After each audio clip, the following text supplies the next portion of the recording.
Hello, this is Terrence McNally. President Biden has announced that the U.S. will remove all troops from Afghanistan after nearly 20 years, the longest war in our nation's history. And this week you'll hear two interviews from 2009, when we'd been waging the war for 8 years. First with Matthew Hoh, a former Marine who resigned from the Foreign Service rather than participate in the occupation. American families, Hoh said at the end of his letter of resignation, must be assured their dead have sacrificed for a worthy purpose, and I have lost confidence such assurances can be made anymore. And second, MALALAI Joya, the youngest member elected to the Afghan parliament in 2005, she was expelled in 2007, as she says, for raising her voice. She wrote in The Guardian, "The fact that I was kicked out of office while brutal warlords enjoyed immunity from prosecution for their crimes should tell you all you need to know about the democracy backed by NATO troops."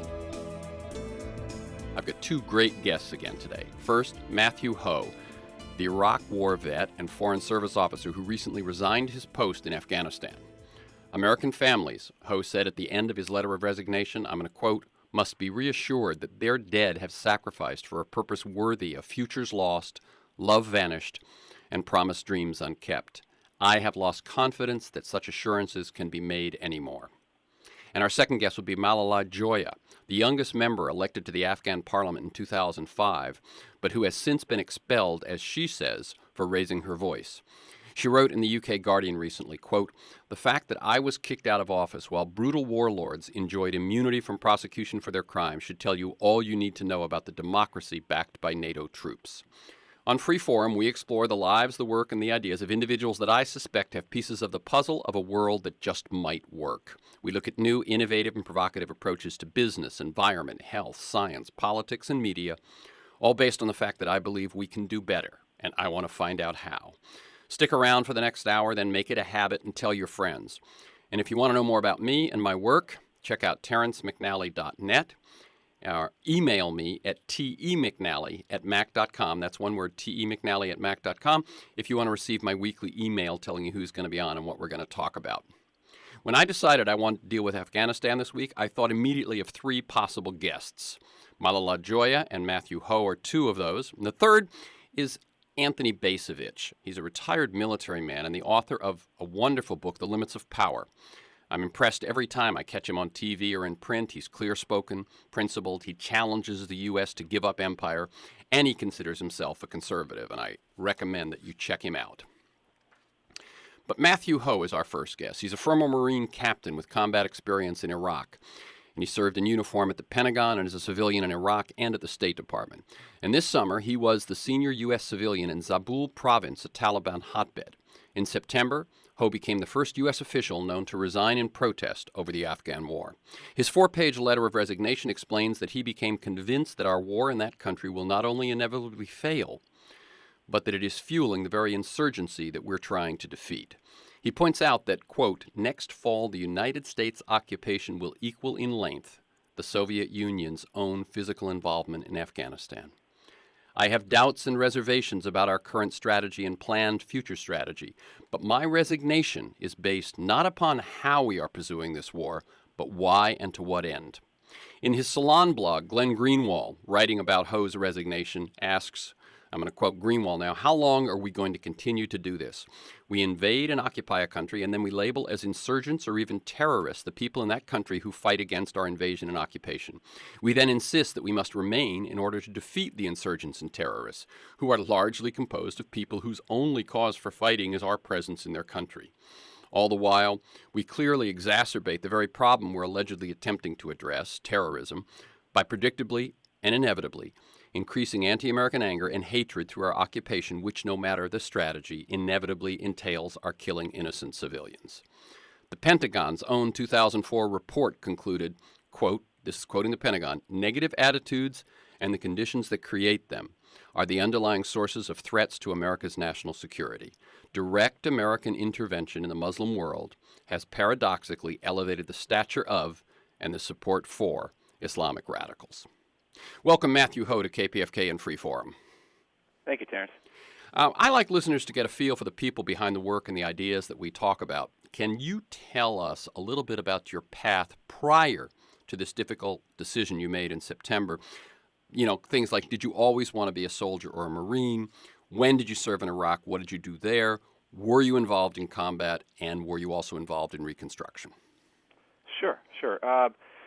I joined the Marine Corps in 1998, January of 1998, almost 2.5 years after I graduated college. I had worked in finance for some publishing companies in both Boston and New York City before I decided to join the Marine Corps. And I was in the Marine Corps, both active and reserve, for 10 years. I served in Japan, as well as had time in the Pentagon. I was on the Secretary of Navy's staff. So I got to see senior level decision-making in 2002, 2004. I left active duty in 2004 and joined the Department of Defense as a U.S. government civilian and went to Iraq to participate in reconstruction programs.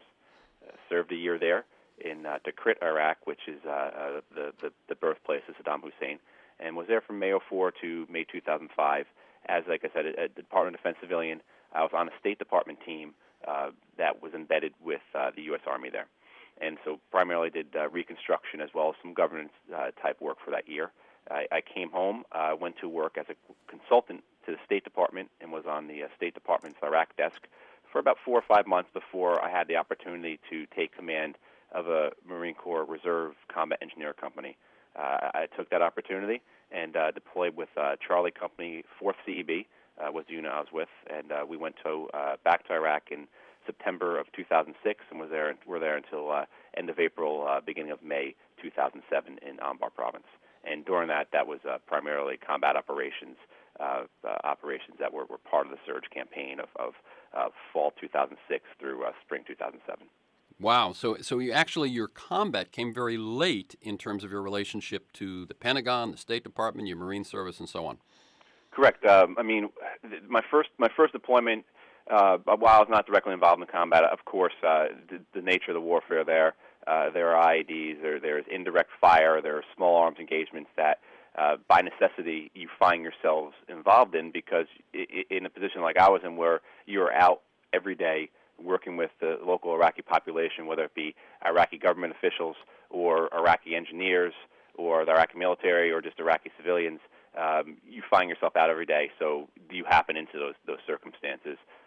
So the combat end in terms of direct participation, yes, not until my second time there, but indirectly, yes. So plenty of not great things my first time in Iraq. Yeah, well, because of the Fort Hood incident recently, people are finally paying some attention. They're alarmed about the state of returning soldiers.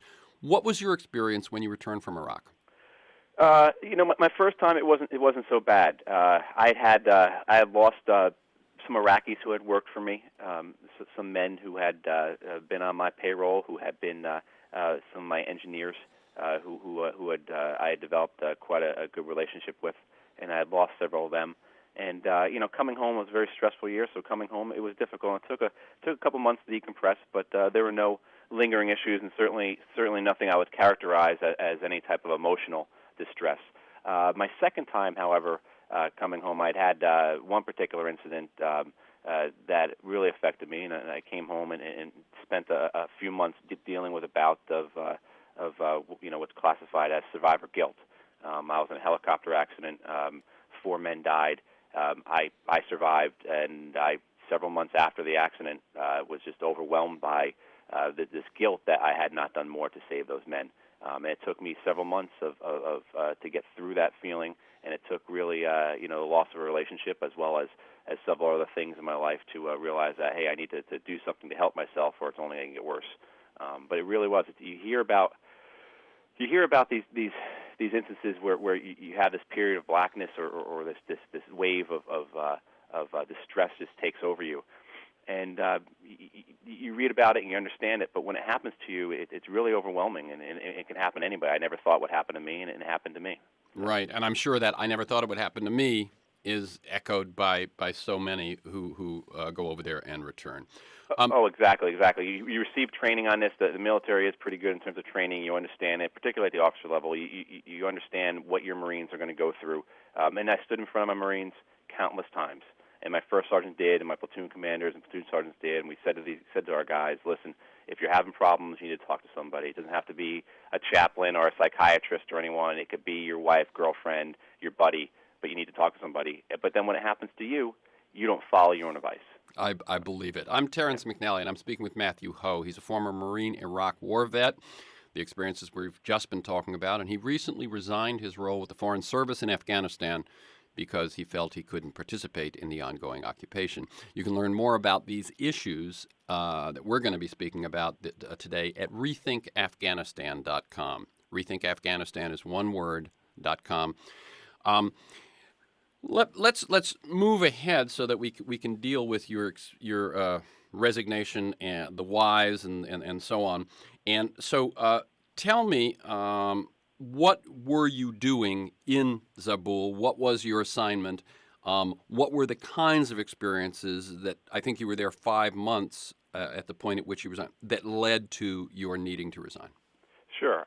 Actually, when I first arrived in Afghanistan, I was assigned to Jalalabad, which is a fairly large city, roughly in between the capital Afghanistan, Kabul, and Peshawar, Pakistan, which is the large city in western Pakistan. And Jalalabad is roughly in between there. It's always been a center of commerce and a center of trade, and because of its position along that trunk road between those two cities.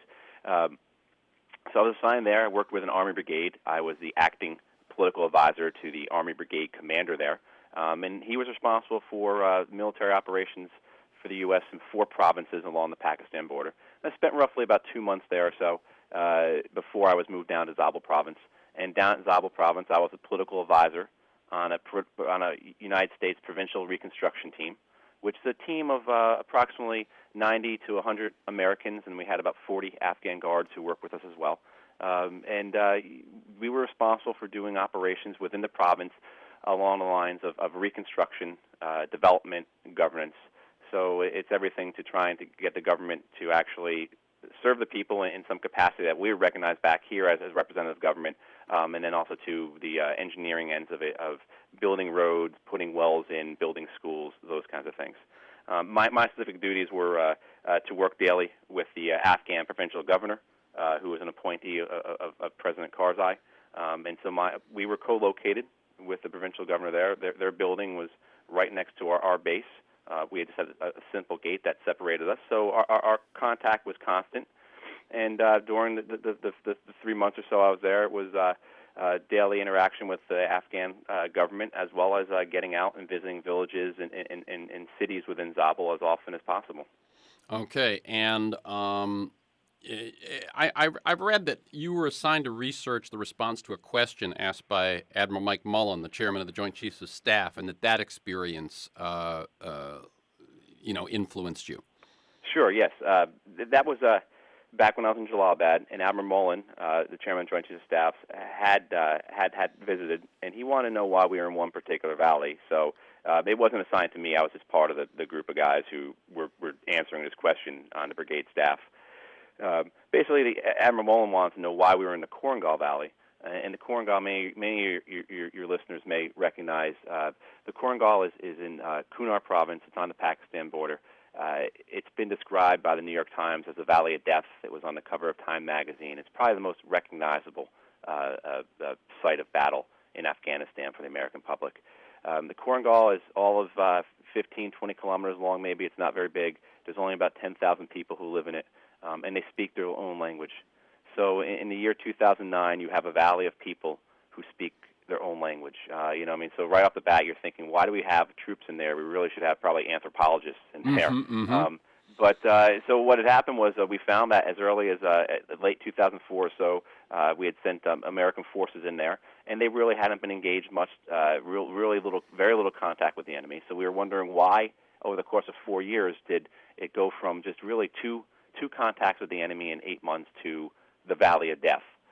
What we found was that we went in there, and then this is, like we said, this is a population of 10,000 people. Their only trade is the timber trade, and they've been doing that for generations, for probably hundreds of years. And when they engage in this, when they cut the trees down and move their lumber, they don't even, for the most part, we don't even think they really even leave the mouth of their valley. We think they go to their valley, or to the mouth of the valley, and a middleman picks it up, or they go to a pass someplace.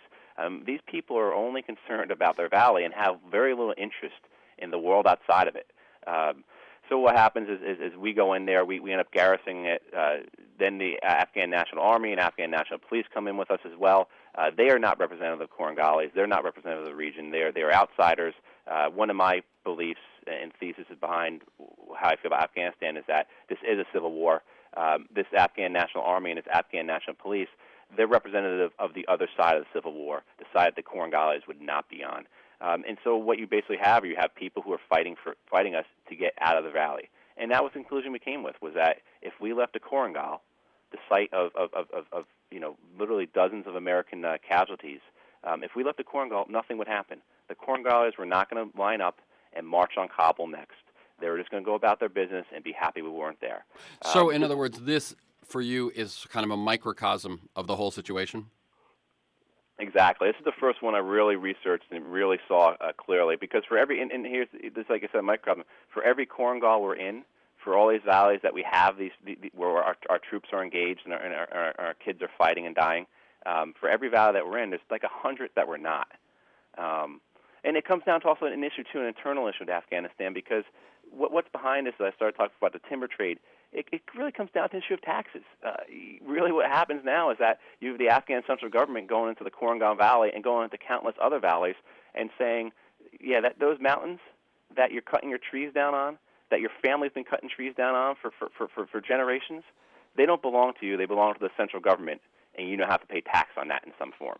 And so you think, what are we doing involved in this? Why are our troops fighting and dying over something like this? Right, we're riding... It has nothing to do with our security or safety as a nation. It sounds like we're riding shotgun on a tax collector. More or less, that's a very good way to put it. I don't want to oversimplify it, but that's a very good way to put it. So, in other words, the work you were doing with all the best intentions led you to this conclusion that you sort of stated before, that we are enmeshed in a civil war, and I don't think that most Americans know that. What is that civil war?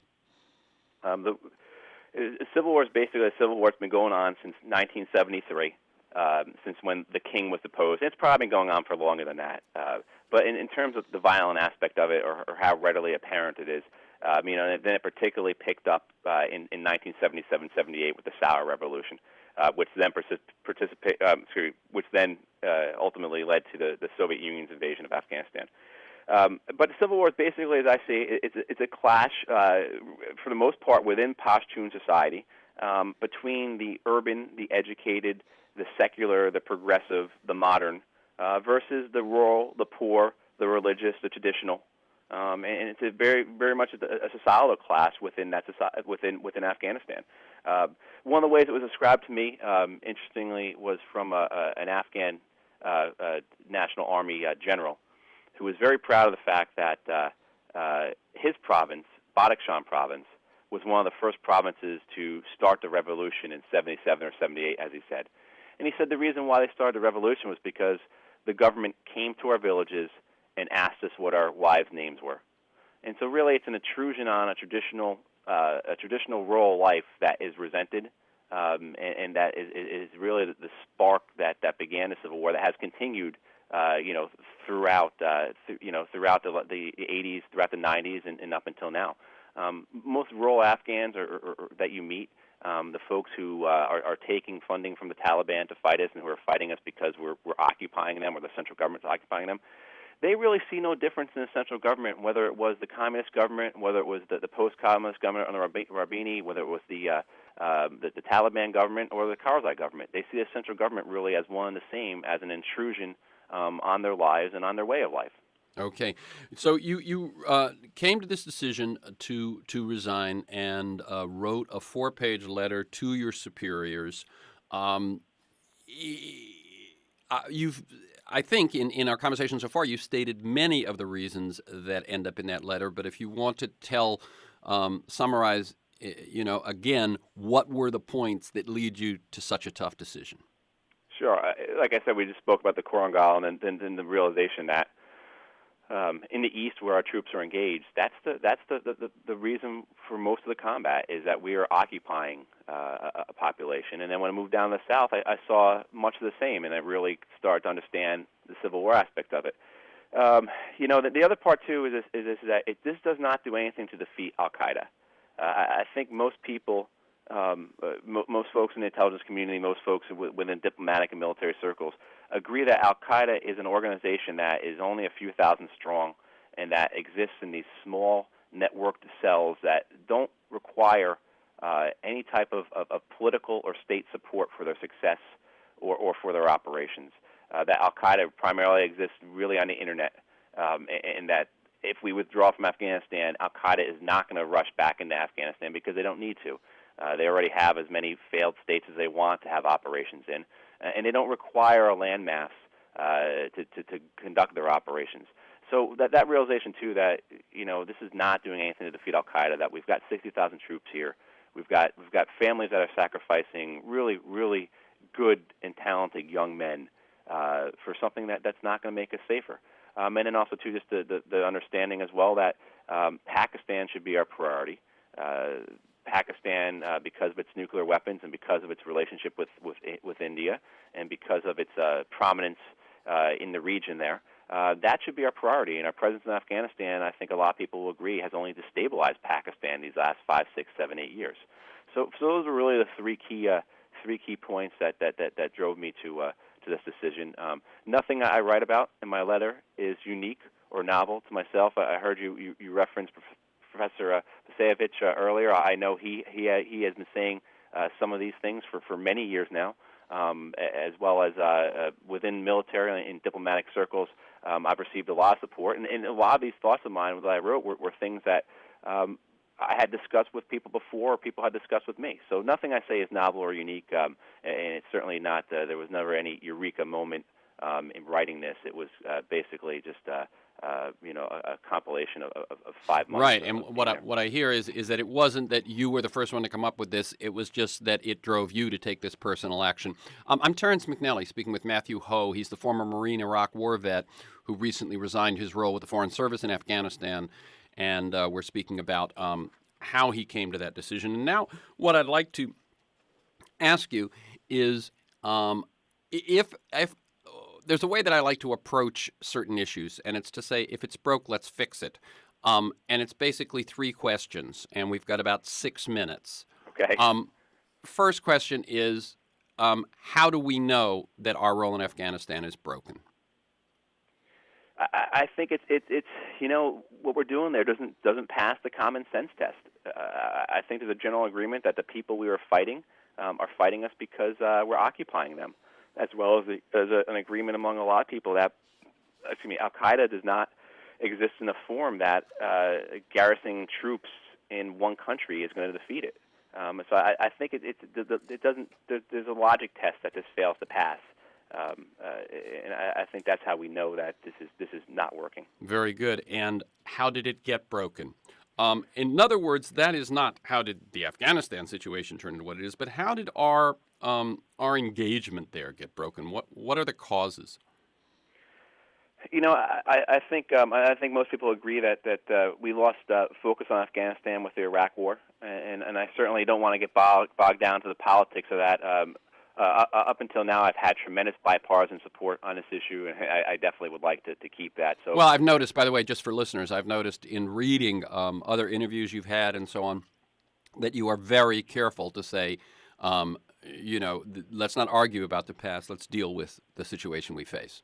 Exactly. And that's really a personal and emotional thing for me, because we have kids out there. I mean, some mother probably just lost her son today, or some wife just probably lost her husband today in Afghanistan, or maybe multiple people did. So to squabble about petty partisan politics from 2004, 2005, 2006 really is a disservice to those brave young men out there. And we need to move forward. We need to analyze where we're at right now and go forward. But I think a lot of our involvement in Afghanistan, the need to be there, within domestic concerns, it comes down to a fear of another 9/11, which is a well-justified fear, because we as a nation we cannot have an attack like that ever again.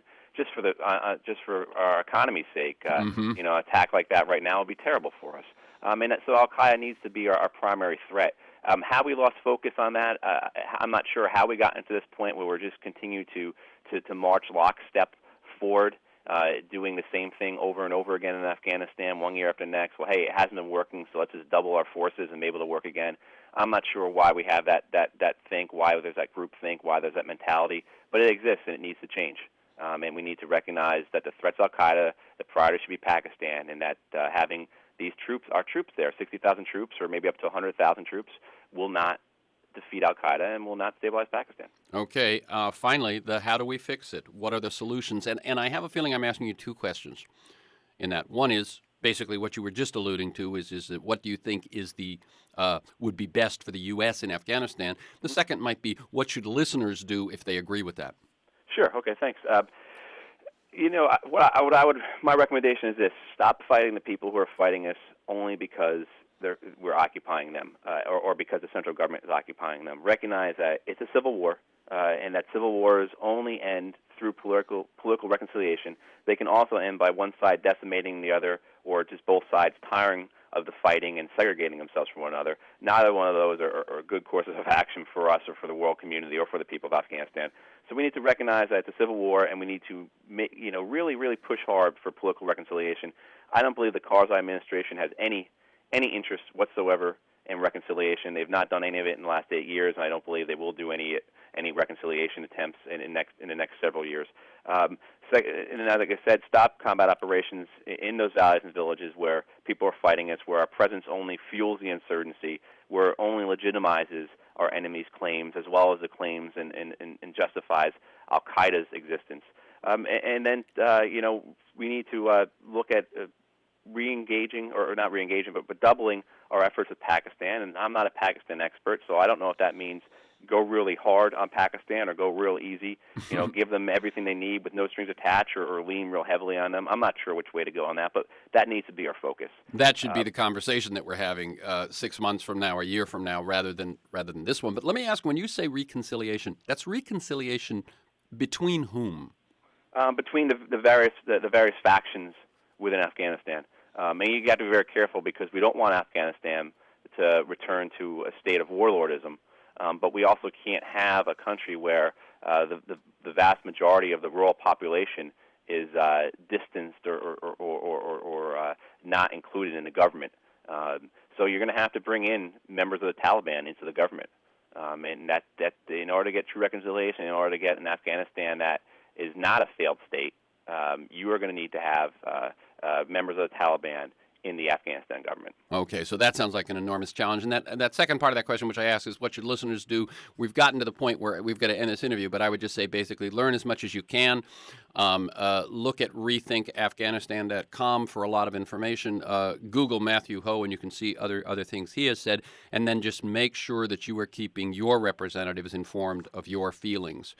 I've been speaking with Matthew Hoh. He's the former Marine Iraq War vet. He recently resigned his role with the Foreign Service in Afghanistan because he couldn't participate in the continued occupation. I recommend you look him up, as I said, on Google. Read that letter of resignation. Thank you, Matthew Hoh, and continue to keep up your good work. Thank you, Terrence. We'll be back with Malalai Joya, the author of A Woman Among Warlords. This is Terrence McNally. In the second half, you'll hear my 2009 conversation with Malalai Joya, the youngest member elected to the Afghan parliament in 2005, who was expelled in 2007, as she says, for raising her voice and condemning warlords. A lot of folks think we've got to stay militarily involved in Afghanistan because we broke it, and thus we bought it. Some say we've got to stay for the good of the Afghan women. But who is our partner over there? Who is our ally? Malalai Joya seems an ideal person to talk to at this time. She was born in Afghanistan's remote Farah province, grew up in refugee camps in Iran and Pakistan, and is the youngest person ever elected to the Afghan parliament. Joya was suspended in 2007 for her denunciation of warlords in government. Since then, she has survived 5 assassination attempts and travels in Afghanistan under a burqa and with armed guards. She was named one of the World Economic Forum's 250 young global leaders, nominated for the European Parliament's Sakharov Prize for Freedom of Thought, both in 2007. She's the subject of the documentary Enemies of Happiness, which won the World Cinema Jury Prize at the Sundance Film Festival and the International Human Rights Film Award at the Berlin International Film Festival. Malalai Joya wrote a new book, and that's what brings her to this country, a woman among warlords, the extraordinary story of an Afghan who dared to raise her voice. And these are her words, quote, "Never again will I whisper in the shadows of intimidation. I am but a symbol of my people's struggle and a servant to their cause, and if I were to be killed for what I believe in, then let my blood be the beacon for emancipation and my words a revolutionary paradigm for generations to come." According to the official story, someone like MALALAI JOYA is who we've been fighting for. But she says dust has been thrown into the eyes of the world by your governments. You have not been told the truth. The situation now is as catastrophic as it was under the Taliban for women. Your governments have replaced the fundamentalist rule of the Taliban with another fundamentalist regime of warlords. That is what your soldiers are dying for. Welcome, MALALAI JOYA, to KPFK and Free Forum. Thank you. Thanks for this interview. Okay. I like people to get a sense of the people behind the ideas and the work that we talk about. So what was your life prior to your run for parliament? Yeah, my life has been changed after my speech in 2003. That first time I became elected when we made the constitution. As the situation was quite non-democratic in the Lojirga because most of the representative was not real representative, and they were warlords, drug lords, and these criminals who did civil war in Afghanistan from 92 to 96. And after 9/11, with the mask of democracy, they came in power. So few Democrat men and women was there in the Lojirga 2003, and I was one of those who stand up against them and expose their mask. As you can read some memory of that in my book as well, that how it was difficult to give me chance. Anyway, and then I said on behalf of one generation, if you give me chance on behalf of a young generation especially, then it was interesting for the chairman, a warlord man of the Lojirga. So what you were saying was that if you give me chance, that was what you said to the people when you were running? No. Or is that what you said in the parliament? No, in the Lojirga 2003. But in the parliament that I found way for the second time, there also that because every one of these warlords know about me, and more than 80% seats of the parliament belongs to warlords, drug lords, criminals. Even one member of the parliament is Talib, and they were in power, they did cheating, they spent guns, they spent lots of dollars, they had foreign supports, and they controlled Afghanistan. The original Lojirga was prior to the creation of Parliament. It was the gathering of representatives from around the country before there was a Parliament, correct? No, there was two elections that do not be misunderstanding. Good. First election we made constitution was Lojirga, called Lojirga, that they are representative around Afghanistan, men and women, but most of them was not real representative. But the second election was parliamentary election that we had constitution, but now this is the time to put the law in practice. And when you ran for parliament, for the second representative entity, you were already known as an outspoken... Yeah, because I became famous in 2003, as now I said earlier, that I stand up against them and I expose their mask for the great people around the world, not only my people, that they know about them. And that moment when you stood up and exposed them, that really changed your life. Tell us a little bit, because I want people to get a sense of that. How old were you at the time? On that time, I was 25 years old. 25 years old, and a woman.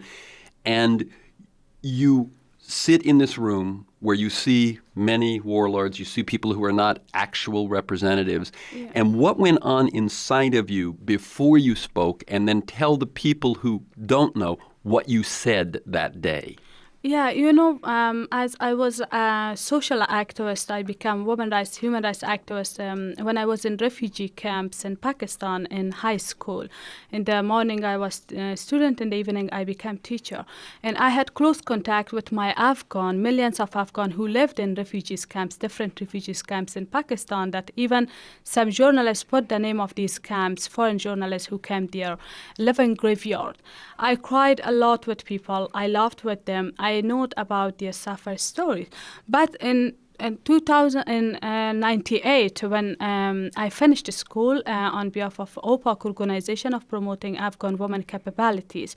It was like NGO, but even was not registered. We moved to Herat province together with my family. So let me just slow you down for a second. So what you're saying is that in 98 you finished your schooling, and you got involved with an NGO. Yeah. They know me as activist in this camp, and they asked me, and they said, if you work with us, we appreciate, because our activities for women and children, because there is no education in the period of Taliban. And for me, it was important that because same my age, the girls and women and younger than me and older, there was no education for them in the period of Taliban. And is that one of the reasons that you were in a refugee camp in Pakistan, in any case, was so that you could get an education? Yeah, after when I finished education, that as I said, even on that time I had close contact with my people. But then in the period of Taliban, then after that as well, until 2003, as close contact with people I had. But first time when I went in Lojirga 2003, for the first time in my life, I saw the faces of these criminals in person.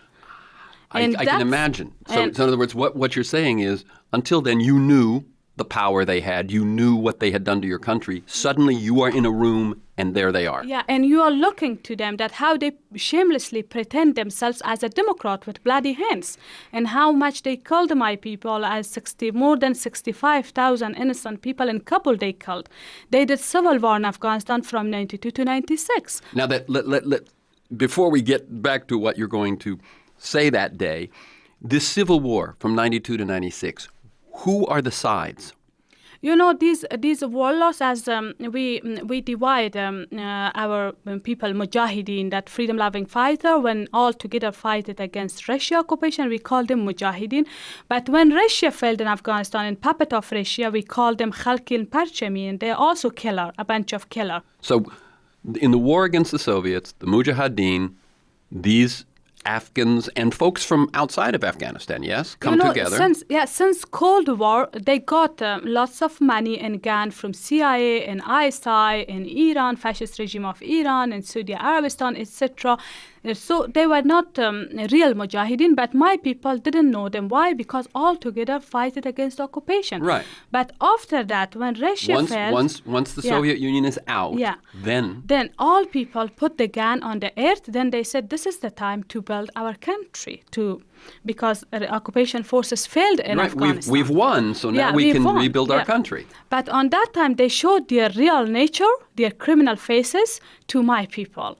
As every one of these 8 fundamentalist parties that since Cold War they were puppet, and they on that time, everyone want to be a president. And they, first of all, destroyed our national unity. Everyone want to come in power and belongs to different ethnics, like Hazara, Pashtun, Tajik, Uzbek. And then they not only destroyed national unity, they did many crimes against human rights and women's rights. This is the civil war following the exit of the Soviets. So I'm Terrence McNally. I'm speaking with Malalai Joya. She's the author of A Woman Among Warlords, The Extraordinary Story of an Afghan Who Dared to Raise Her Voice. You can learn more at her website, malalaijoya.com. I'm going to spell that for you. MALALAIJOYA. Malalai Joya, one word, .com. So the Civil War is in that period between the end of the Soviets and 9/11. And what happens in there, you're saying, former Mujahideen, where does the Taliban fit in?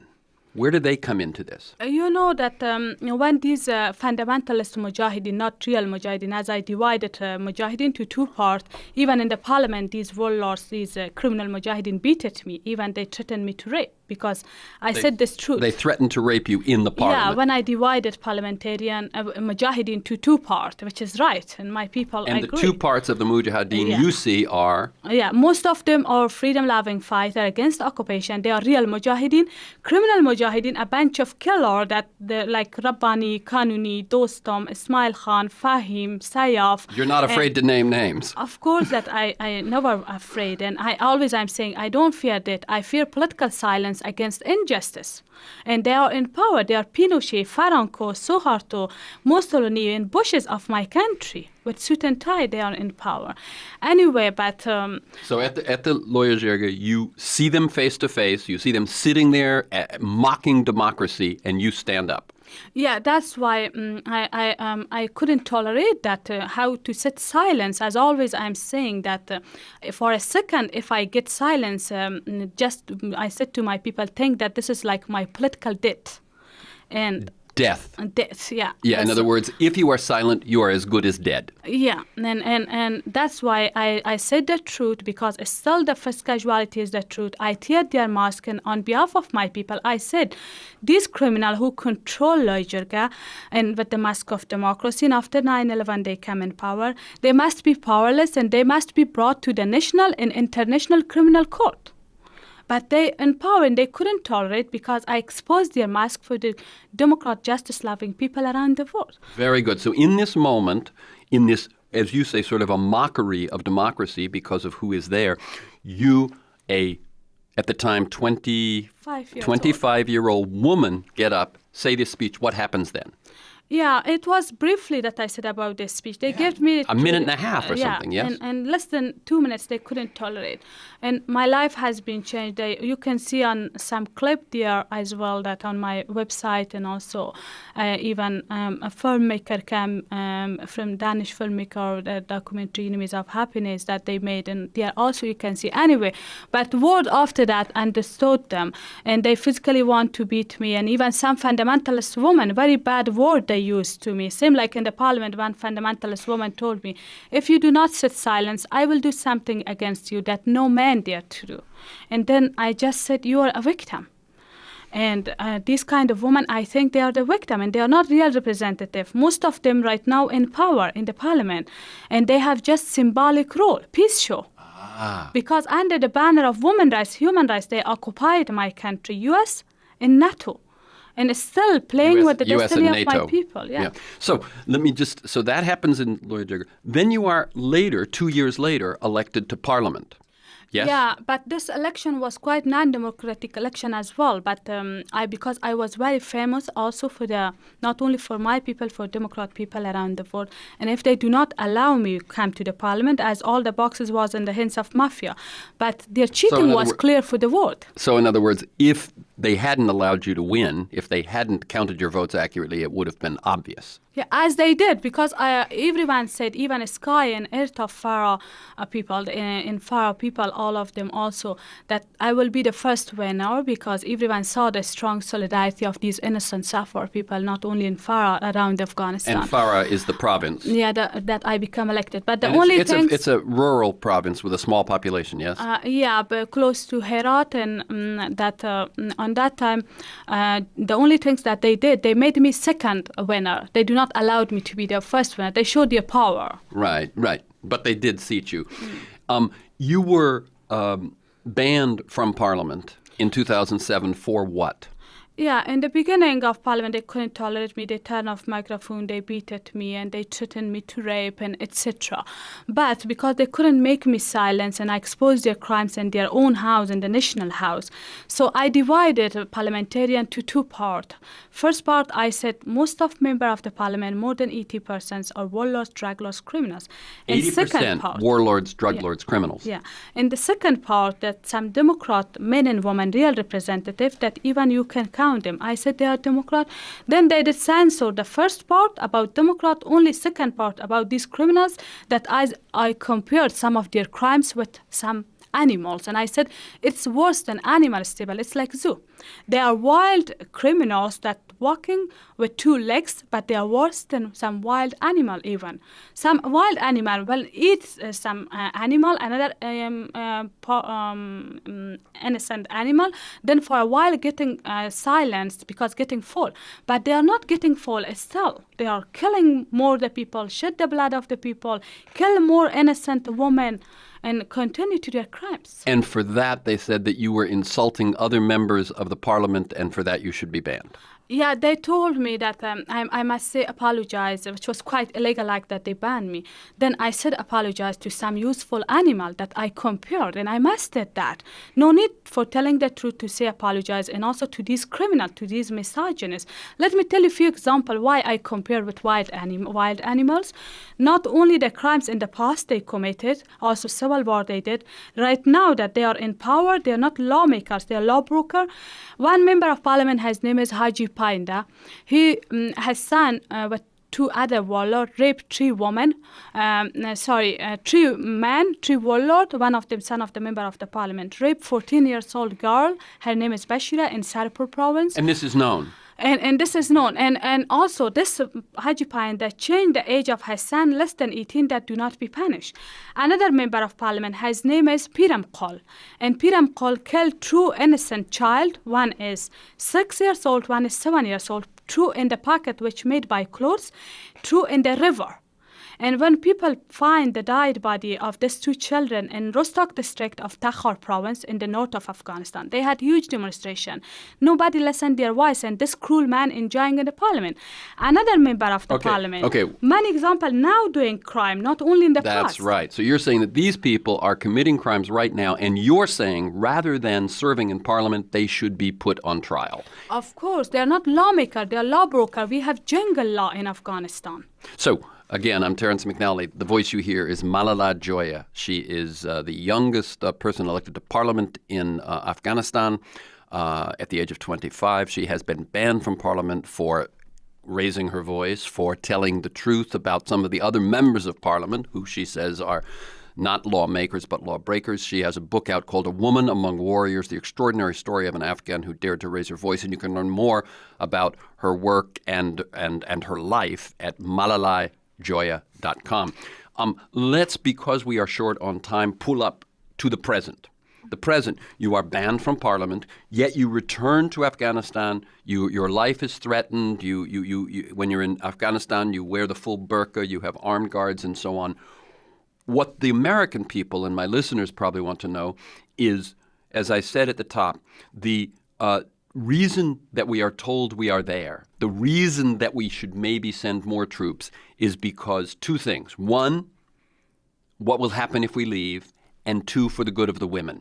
So first, the argument for the good of the women, that's why the U.S. and NATO should continue to occupy and fight. Yes or no?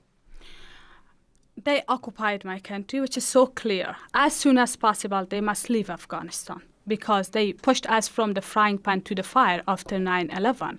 And still they are sending their taxpayer money to such a mafia corrupt system and also still supporting these warlords and now negotiating with Taliban. They don't want to stop arming the warlords. They don't want to support democratic-minded, justice-loving people of my country while we have a lot like your country. If after 9/11 they give chance to these democratic-minded people of my country, 2 times Afghanistan was rebelled. Okay, let's deal with that. Any troops in Afghanistan. Most people in America do not know that there is a democratic alternative. They are told that the democratic alternative is Karzai, right? Who are these Democrats? What is this alternative? If we left, who would be there to oppose the warlords? You know, as I come from Afghanistan, we are on the fire. We are from sandwich squashed between two powerful enemies. From the sky, occupation forces bombing, killing civilians, most of them women and children. In the ground, Taliban and warlords together continue to their fascism. So, Karzai, this shameless puppet man, did compromise with these criminals, and still he is doing it now. Invite Gulbuddin Hekmatyar and Mullah Omar as well to join the government. Too fast. Yeah. What did you just say? I said... you said Karzai is a puppet, yeah, but he right now, this 8 years, he did compromise with the warlords, this 8 years. For 8 years, he's compromised with the warlords. And still, he do compromise and even invite Mullah Omar, this terrorist, and Gulbuddin Hekmatyar, this fascist man, as well to join the government. That's right. So he has actually brought in additional warlords as his running mates. Yeah. So situation will be more disaster, especially for the women. And you said under the banner of women's rights, that as I said, they come in Afghanistan. Later I will give you about women's rights. But you say if these troops leave Afghanistan, what will happen? Today itself is like civil war. By presence of thousands of troops in Afghanistan, first, we do not have security, which is more important than food and water. Well, wait a minute. The Americans, those who favor American military over there will say that our military provides security. How they provide security that your government say we built some schools there while there is no security? The girls go to school, they threw acids on their faces. What happened in Kandahar? Media in Afghanistan give report hundreds of girls become peasants. By presence of thousands troops, suicide attack, also rape cases, domestic violences, killing of women increasing rapidly. Well, but wait. You're saying that the presence of our troops does not help security? Of course not. You saw even in Kabul few days before, UN office has been attacked. Serena Hotel, the safest place of Kabul, has been attacked.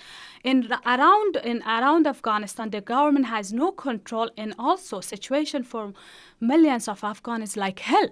Now, one of the things they're saying is maybe we'll do a policy where we work in the cities and we let the rural area be what it wants. What do you think of that? Sorry, maybe I misunderstood. Oh, some people say we should change our policy so that we put our troops in the urban areas and we just provide security in the urban areas and let the rural areas do whatever they want. You know, in the faraway provinces and this area that you mentioned, there is security even worse. You know, there also we do not have security. Today, millions of Afghans, by presence of thousands troops, they suffer from injustice, insecurity, corruption, joblessness, poverty. And this 8 years is enough that U.S. government know that their policy is quite wrong policy. And if really Mr. Obama honest for Afghan people, there are some other alternative. First. Okay, the alternatives. The alternative first. In this occupation, which is not war on terror, war on innocent civilians. Secondly, stop arming the warlords and not negotiate with Taliban.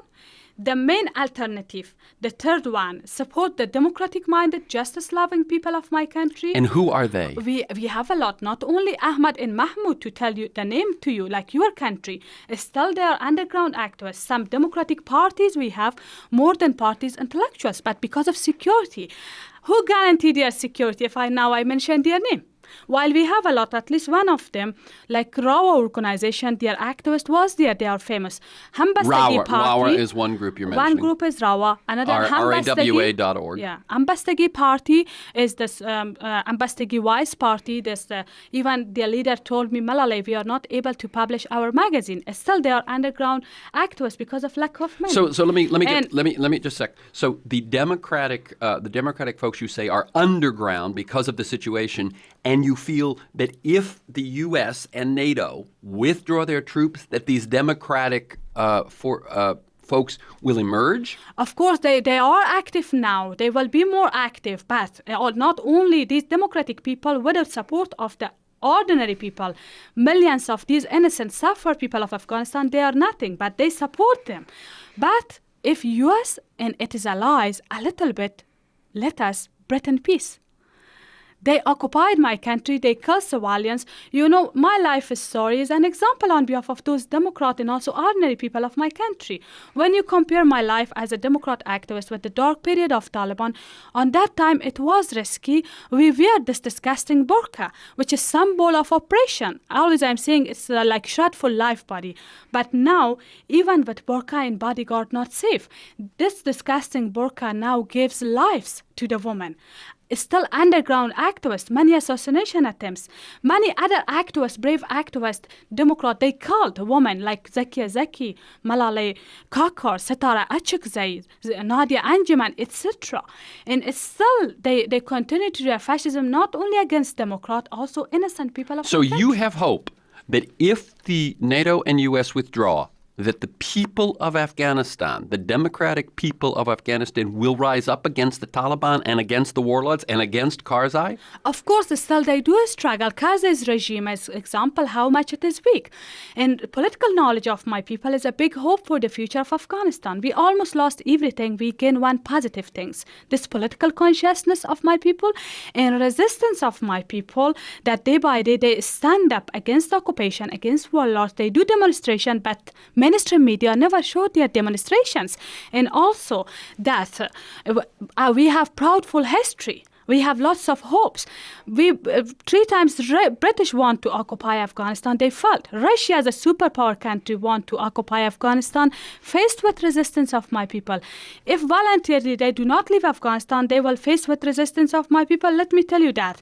U.S. government now in Afghanistan, $100 million a day they use for war, while the total aid for the reconstruction of Afghanistan a day is $7 million, and most of this money... let me repeat that number. You're saying that we spend $100 million a day on war and $7 million dollar a day for total reconstruction. For reconstruction. But most of this money went into pocket of the warlords, drug lords, NGO lords, and these are now negotiating with Taliban. Only this point is enough for justice-loving people of the U.S. This 8 years, they changed Afghanistan to the center of drug. Medieval-minded Taliban. What she just said is that in the 8 years since our invasion and occupation, Afghanistan is now the center of the opium trade in the world. The center of the drug and safe haven for terrorism. This is not democracy. Democracy meaning is government of people for people. But enemies of democracy in power and shamelessly U.S. government and NATO pretend themselves to the great people of the world that we are bringing democracy in Afghanistan, which is impossible. Finally, if I give you one more minute, what would you say to listeners? What should they do? What should they try to do to help the people of Afghanistan? Of course, my message to them is that no nation can donate liberation to another nation. But let me just repeat that in case they didn't get it. No nation can donate liberation to another nation. Yeah, and my message is that please educationally support my people, democratic-minded people, through them, innocent people of my country, because education is a key toward emancipation. And my message to them is that injustice anywhere is the start of justice everywhere. Please raise your voice against the wrong policy, war crime of your government as a justice-loving, democratic-minded, peace-loving people of US and around the world, because always nations, peoples are separate from the wrong policymakers. As always, I'm saying silence of good people is worse than the action of bad people. Don't forget us. Okay, the book is A Woman Among Warlords, the extraordinary story of an Afghan who dared to raise her voice. The website is MALALAIJOYA.com, MALALAI Joya, Joya, one word, MALALAIJOYA.com. Thank you, Malala Joya. Okay. Keep up your good work. Thank you. Thanks for your support.